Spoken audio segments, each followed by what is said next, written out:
Moving on to Daadab, yesterday the government had issued a 14-day ultimatum for the United Nations Commissioner for Refugees to close down Daadab and Kakuma refugee camps located in Kenya.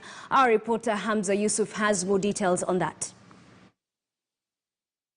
The closure of Daadab Kakuma refugee camps came as a shocker to many, especially those refugees who live within the camp.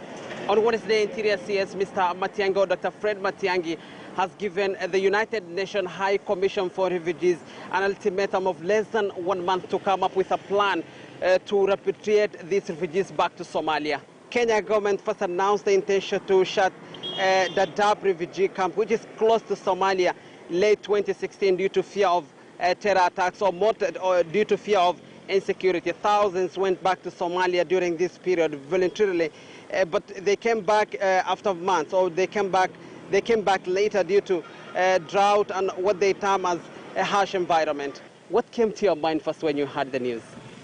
Well, I was shocked. We have been keeping these people from 1991. This country has been a host of peace, and since they always considered Kenya as their second home, it was unfair to tell them to pack in 2 weeks and go. There is a lot of logistics involved. We were not keeping the refugees here, courtesy of Somalia, but that was our international obligation. We're a signatory to the Geneva Convention, and it's unfair to tell people to pack within 2 weeks and go. The best thing they would have done is given them something like a year. They consider Kenya as their second home. True, we have got actually our national, what you call security as first. We will not compromise on our national security. If they stir or anything like that, our national security comes first. But there's a humanly way of doing things. You don't just tell people, even if you want somebody to leave, you're a tenant, you want him to leave your house, you give him a 3 months notice. You don't tell 500,000 refugees to pack within a day and go. And I think we should separate the diplomatic role we have with Somalia and the refugees. Our international obligation towards the world and towards the Geneva Convention is why we were keeping the refugees here. It's not courtesy of Somalia. So it's unfair, it's not well thought out, and I think the government should recede and give these people ample time even if they have to move. What is likely to happen in the event? What do you think? You can already see what's happening in Somalia. They haven't done their elections. There's already a problem. Chances are these people will actually suffer more and would be unfair. We are going to we have a sense of guilt as a country, and we have a sense of shame. We cannot do that to human beings. And you know, they are not only Somalis there. Even Alice Lekwana, Lord's Resistance Army, the lady was here in the refugee camp. They are DRC Congo. There are people from Uganda.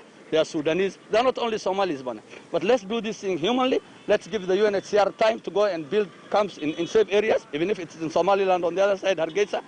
But please, for God's sake, let's not tell these people to pack within 2 weeks. It's unfair, and it's not well thought. Do you think repatriating refugees back to Somalia will affect the economy of this county, Garissa? You see, somehow or another we will survive. We have always been people who are very hardworking. Refugees or no refugees will still pick up. But I am fearing for their lives. You see, it's irrational to tell people to pack within 2 weeks and take them back to what they were running away from. It's like sending people back to fire. And Kenya is going to be guilty all through. They should do this thing humanly, have a specified time, and give these people enough time to prepare so that they can have a safe haven to go to. So do you think this is rushed? It is rushed, it's not well thought out, and it actually violates human rights. Yes. Thank you so much. Thank you so much. That is Mr. Nunze, one of the professionals. Remember, Kenya government says